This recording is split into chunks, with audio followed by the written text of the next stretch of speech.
now know that the Soviet Union, not content with Dr. Castro's oath of fealty, not content with the destruction of Cuban independence, not content with the extension of Soviet power into the Western Hemisphere, not content with a challenge to the inter-American system and to the United Nations Charter, has decided to transform Cuba into a base for communist aggression, into a base for putting all of the Americas under the nuclear gun, and thereby to intensify the Soviet diplomacy of blackmail in every part of the world.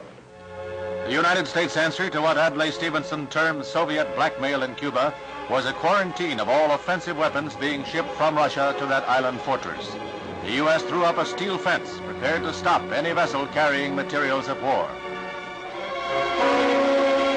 In Cuba itself, 100,000 men were put under emergency orders as they had been during past invasion scares. The waterfront in Havana and along other parts of the coast bristled with gun emplacements as the Cuban regime waited to see what their bosses in the Kremlin were to do. Cuba became the focus of world attention. Here centered the most critical threat of global war since the surrender of Germany 17 years ago.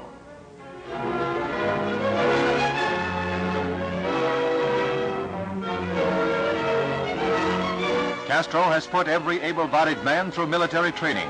He has even armed some as young as 12 years of age, and authorities assembled thousands in cities and villages for patriotic rallies.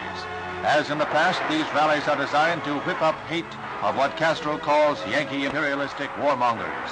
To suggestions that a UN team inspect missile sites, Castro said that they had better come ready for combat.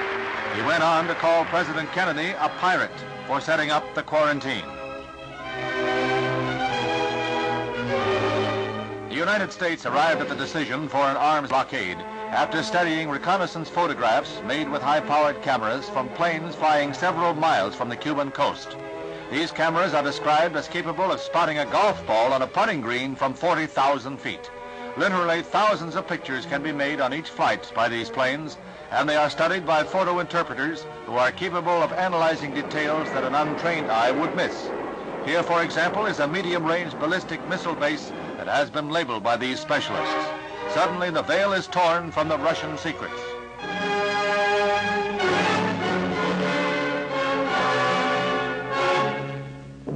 Another photo revealed a surface-to-air missile assembly depot, a base to supply the offensive sites.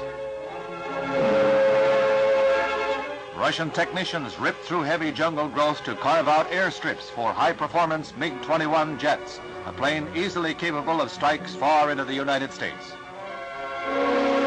In the greatest display of hemisphere solidarity since World War II, the Organization of American States unanimously endorses the actions of the United States, and many pledge arms and men to the cause.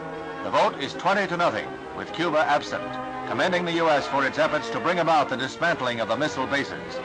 The organization votes the use of armed force to carry out the resolution sponsored by Secretary of State Dean Rusk, thus uniting all of the Americas in a common cause. Meanwhile, the United States continues to reinforce its Cuban base at Guantanamo Bay, the naval depot that Castro wants the U.S. to give up. These Marines have been assigned the job of protecting the base against any Cuban threats that might arise during the present crisis. They'll be on a 24-hour alert, a first line of defense.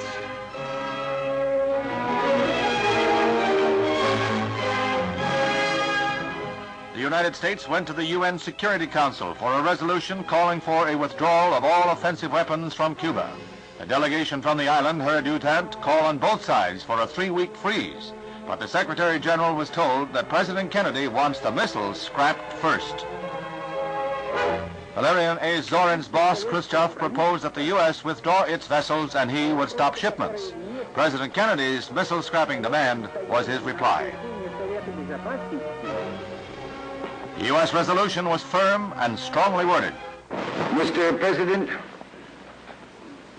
I am submitting today a resolution to the Security Council designed to find a way out of this calamitous situation.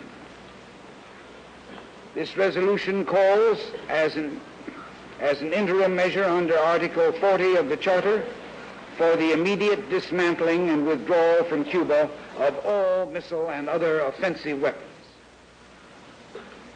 It further authorizes and requests the Acting Secretary General to dispatch to Cuba a United Nations Observer Corps to assure and report on compliance with this resolution.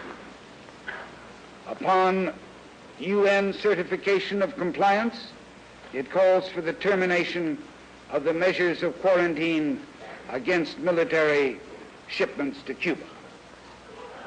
And in conclusion, it urgently recommends that the United States and the Soviet Union confer promptly on measures to remove the existing threat to the security of the Western Hemisphere and the peace of the world, and to report thereon to the Security Council.